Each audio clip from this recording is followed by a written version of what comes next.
Salut tout le monde, on se retrouve aujourd'hui dans une nouvelle vidéo et je sais ça fait un peu très longtemps, c'est assez anarchique en ce moment le rythme des vidéos, bref ne m'en veuillez pas. Je vous retrouve aujourd'hui pour mes favoris du mois de septembre. Il y en a pas des masses mais il y en a quelques-uns que j'aime vraiment beaucoup. À commencer par ceci, alors c'est un énorme, un immense, un gros craquage de ma part. C'est tout simplement une combinaison One Piece de la marque One Piece et non pas rien à voir avec le manga en fait. On en a beaucoup parlé sur YouTube il y a à peu près un an environ. Il y avait Emma Cake-up qui était ambassadrice ainsi que d'autres youtubeuses. Et depuis ce moment là en fait je rêvais d'avoir une combi One Piece, notamment la Aviator. Le onesie Aviator qui est juste trop magnifique et que je porte actuellement et je suis trop contente, c'est à dire que c'est juste absolument parfait. Donc pour vous dire, il y a une petite capuche comme ceci qui est beaucoup trop cool, l'ensemble est complètement très agréable, c'est tout une sorte de coton, vous savez comme les t-shirts basiques ou quoi. Du coup c'est un onesie, donc une combinaison complète, je vais pas me lever mais je vous mettrai les photos quelque part. L'entrejambe descend assez bas, c'est vrai, et du coup, pas de problème de camel toe, trop génial. Et du coup, je suis absolument ravie, j'avais pris la taille S, j'ai beaucoup hésité sur la taille puisque c'est censé être mixte en fait, et c'est vrai que le site est très bien fait là-dessus, c'est-à-dire qu'on n'a pas le guide des tailles, mais vous remplissez votre taille à vous, votre poids, votre âge, plein de trucs, et il vous conseille votre taille, mais des fois quand vous êtes entre deux, ça peut être compliqué ou quoi. Donc ce que je vous conseille c'est vraiment essayer de voir par rapport à ça et retrouver des avis sur internet si possible. Moi j'en avais pas trouvé des masses, d'où l'importance que je parle aujourd'hui de cette combinaison. J'ai la taille S, actuellement elle est nickel chrome, franchement parfait. Donc si vous faites 70 kg, enfin si vous faites moins jusqu'à 70 kg, je vous conseille la taille S. Je fais qu'1m60 par rapport à la longueur des combis One Piece, j'avais peur que ce soit trop petit en fait. Enfin que je sois trop petite par rapport à la longueur des pieds ou quoi. Mais finalement je trouve pas tant que ça se fit bien je trouve, donc c'est plutôt pas mal. Donc voilà, n'ayez pas trop peur si vous pensez être petite, si vous faites 1m60 voire allez 1m55 ça commence à être un peu plus compliqué mais voilà. Mais c'est quand même pas mal et même si vous faites 1m70 je pense qu'il n'y aura pas de problème non plus, donc voilà pour ça. Malgré mes boobs assez proéminents, et bien finalement je rentre parfaitement dans cette combi donc je suis absolument ravie. Il y a deux poches sur les côtés qui sont trop cool, juste à savoir ces deux poches là sont complètement fausses et il y a plein de patchs qui sont cousus directement. Donc aucun risque de les perdre ou quoi et je trouve ça juste fabuleux. Donc voilà, j'adore cette combi, c'est mon dada, c'est ma passion. À savoir que la combinaison de base coûte 199 €. Oui, c'est méga cher. Pour ce que c'est, je dirais oui, c'est cher. Et en même temps, ça les vaut pas à 200 €, mais après moi j'ai eu une réduction de 30% dessus.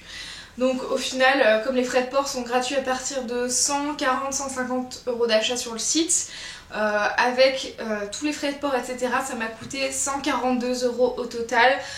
Du coup c'est déjà un petit peu plus raisonnable, même si ça reste un achat déraisonnable, mais en même temps j'ai envie de vous dire c'est bientôt l'hiver et j'ai envie de porter plus que ça, que ce soit pour sortir dehors, pour rester chez moi tranquille ou quoi. Je rentre du boulot, je remets ma combi et c'est nickel quoi, c'est juste parfait. En plus ce week-end à l'heure où je filme en fait il y aura la convention Octogone et on sait jamais trop comment s'habiller parce qu'on a envie d'être classe, cool, ce que tu veux, bien maquillée et tout en mode un peu steampunk et en même temps c'est souvent une convention où des fois on va rester toute la nuit pour jouer à des jeux, faire des murder parties, faire des JDR etc. C'est un peu Bagdad en fait et au final du coup on a envie d'être confortable dans ses fringues et en même temps cool et c'est exactement cette combi, c'est le meilleur compromis que je pouvais faire, donc du coup je pense que je vais porter cette combi tout le week-end, je suis beaucoup trop contente, voilà. Bref, on va passer au produit suivant, sinon je ne vais pas m'arrêter. J'aurais pu vous faire une vidéo entière sur la combi, mais voilà, je me suis retenue quand même. Donc ensuite, ce petit favori, c'est un truc tout récent que j'ai acheté il y a pas longtemps, c'est une pochette qui vient de chez Etam, que j'avais vue sur le site. Mais récemment quand j'ai regardé, j'ai pas retrouvé la pochette, mais vous pouvez la trouver en magasin, elle coûte 8,90 €, ce qui est pas excessivement cher pour la qualité de la pochette et la cuteness de la pochette, c'est à dire que c'est comme ceci une petite tête de chat En savoir aussi qu'ils le font en version panda, vous pouvez la prendre à la main comme ceci, mais moi elle va dans mon sac à main. Vous avez une petite fermeture éclair et l'intérieur est trop chou, c'est-à-dire qu'il est blanc avec des petits points noirs. Bref, je suis complètement fan de cette pochette. Elle a parfaitement la bonne taille, elle est assez plate. Donc vraiment pour mettre dans un sac à main et mettre plein de trucs, je trouve ça absolument parfait. Donc voilà pour ça. Ensuite, il était temps de vous parler d'un favori bouffe. Voilà, donc c'est les Pepito Poquitos. Alors attention, il y a deux sortes de types de Pepito Poquitos et ils ont exactement le même nom. Je sais, c'est complètement nul, voilà, Pepito, un jour si vous pouvez changer ça, ce serait cool. D'ailleurs, c'est lui qui fait les Pepito, ouais, voilà. Donc c'est lui qui fait ça, c'est écrit dessus, en gros, comme le port salut, voilà, bref, et du coup, je suis absolument fan de ces petits trucs. Donc en fait, ceux-ci, c'est les maxi croustillants, alors que les autres sont pas maxi croustillants. La différence techniquement, c'est que ici vous avez des petites barres chocolatées qui sont un peu plus petites, elles sont grandes comme ça alors que les autres sont légèrement plus grandes et encore elles ont rapetissé avec le temps, hein, clairement. Celles-ci sont enrobées complètement de chocolat avec dedans du riz soufflé, ce que j'adore. Du coup elles ont un petit aspect un peu granuleux sur le dessus, alors que les autres en fait, vous voyez le biscuit, il y a juste du chocolat dessous et à l'intérieur c'est fourré au chocolat, donc moi je préfère ceux-ci avec le riz soufflé, c'est juste mes préférés et j'ai galéré à mort pour en trouver à Lyon.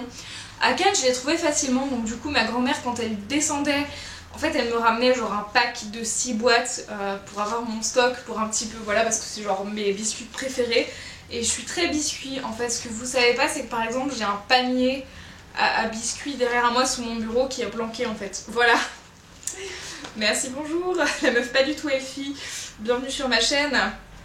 Donc voilà, pour ça j'adore ces biscuits et du coup si vous êtes lyonnaise, eh bien je les ai retrouvés à Lyon uniquement au Auchan de Saint-Priest. Donc je sais c'est super loin, c'est à côté d'Ikea, du coup moi je fais une pierre deux coups, mais du coup ils les vendent là-bas et je suis beaucoup trop contente, c'est à dire que la boîte coûte à peu près 1 €, voire moins.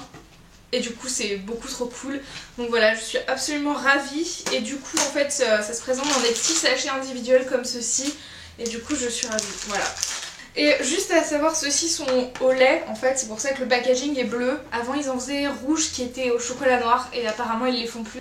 Donc je suis trop triste d'un certain côté, mais de l'autre je suis quand même ravie de pouvoir retrouver ces biscuits. Ensuite, autre favori, pas forcément un immense favori mais un truc plutôt utile en fait, c'est un recourbe-cils qui vient de chez MAC et sa particularité c'est que c'est un mini recourbe-cils, donc il est vraiment beaucoup plus petit, il est 2 fois moins grand que les autres en fait et il est un peu moins recourbé, il est beaucoup plus droit en fait. Et alors pourquoi moi je m'en sers, c'est à dire que j'ai des cils qui me font mal en fait, des fois j'ai mal aux yeux parce que mes cils sont très très droits et des fois ils ont tendance à se retourner ou avoir une courbure pourrie et du coup ils me rentrent dans l'œil et ça me fait super mal.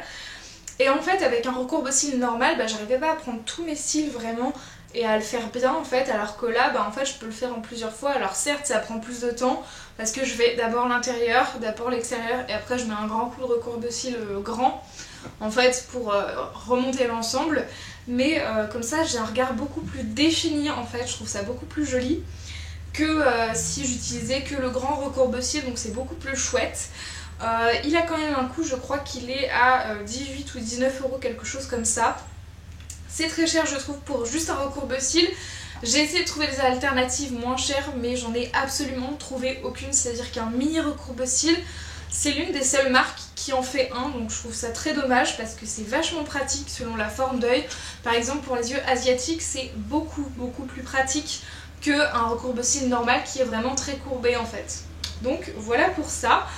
Et bien sûr en allant chez MAC, j'ai dû acheter autre chose et du coup mon autre favori c'est un anti-cerne de chez MAC. Et alors là pour le coup je ne m'y attendais absolument pas, c'est-à-dire que j'avais pas prévu de racheter un anti-cerne bientôt parce qu'il m'en reste clairement, mais j'étais un peu moins en moins satisfaite de mon Sephora.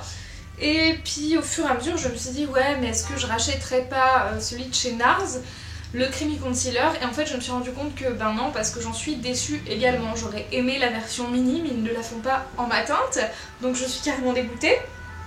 Mais du coup ce que je reprochais, super les pompiers, merci, je vous aime, c'est cool, vous passez, c'est chouette. habiter à côté d'un hôpital, c'est toute ma vie. Chouette. Donc en fait, celui que je reproche... Ce que je reprochais à celui de chez NARS, c'est tout simplement qu'il séchait très vite dans le tube et du coup il devenait assez inutilisable. Je trouvais ça un peu dommage et j'étais pas complètement satisfaite sur le long terme de comment il séchait parce que j'avais l'impression que ma peau dessous était complètement asséchée et donc j'ai dû changer et j'ai pris celui de chez MAC. Alors c'est la teinte NW15 Mineralize Concealer et du coup en fait c'est celui qui se présente comme ceci. Alors vous en avez pas des masses dedans je crois, il fait 5 ml mais vous en mettez un peu moins dans le sens où vous n'avez pas un applicateur mousse mais un applicateur pinceau. Donc au début j'étais absolument pas fan mais c'est vrai que du coup vous en mettez moins, vous l'appliquez vraiment mieux où il faut et au final j'aime beaucoup le produit parce que je trouve qu'il n'assèche pas trop ma peau. Pour le coup j'ai une peau vraiment très sèche et vraiment j'ai tendance à marquer au niveau du contour de l'œil et c'est vraiment la zone la plus sèche de mon visage, le nez n'en parlons même pas, c'est une catastrophe. Mais du coup il est vraiment très bien et si vous avez vraiment les peaux sèches, ben, je vous conseille celui-ci de chez MAC. Et peut-être moi qui ai une peau sèche, faudrait peut-être plus que je me penche sur leurs produits côté teint et anti-cerne parce que ça m'a l'air de valoir le coup. Donc je suis ravie et pour toutes celles qui ne veulent pas tester Fenty Beauty comme moi parce que clairement j'ai vu plein de revues, ça me donnait envie au début vu qu'il y avait plein de teintes, je me suis dit oh, c'est trop beau, c'est trop cool et tout et puis l'attrait de la nouveauté quoi. Et j'ai vu la revue de l'Odeuse Makeup en qui je fais entièrement confiance comme youtubeuse et comme blogueuse de beauté. Et en fait elle a dit genre clairement, et c'est revenu dans plusieurs vidéos d'autres filles, que si vous aviez une peau sèche qui a tendance à marquer, oubliez Fenty Beauty. Mais genre oubliez, ça va être horrible. Et c'est vrai que pour l'avoir vu en magasin, j'ai trouvé effectivement que ça allait marquer, que ça allait pas être joli. Et du coup voilà, moi je trouve ça cool du coup chez MAC comparé à Fenty Beauty. C'est un peu genre les filles qui ont les peaux mixtes à grasse, allez chez Fenty Beauty. Et pour toutes celles qui ont la peau sèche comme moi, je vous conseillerais plutôt d'aller voir chez MAC. Parce que certes c'est cher, certes c'est il n'y a pas souvent des promos ou quoi, mais finalement on y revient. On y revient.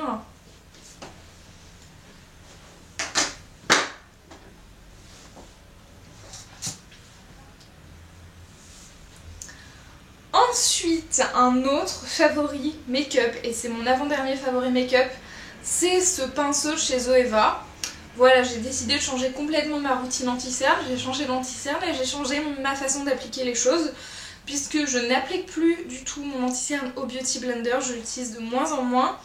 Ça voit trop le produit, ça estompe pas comme il faut, pas comme j'aimerais.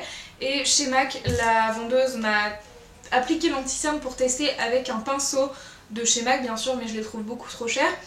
Et j'ai trouvé une alternative chez Zoeva, les pinceaux Zoeva sont enfin arrivés chez Sephora.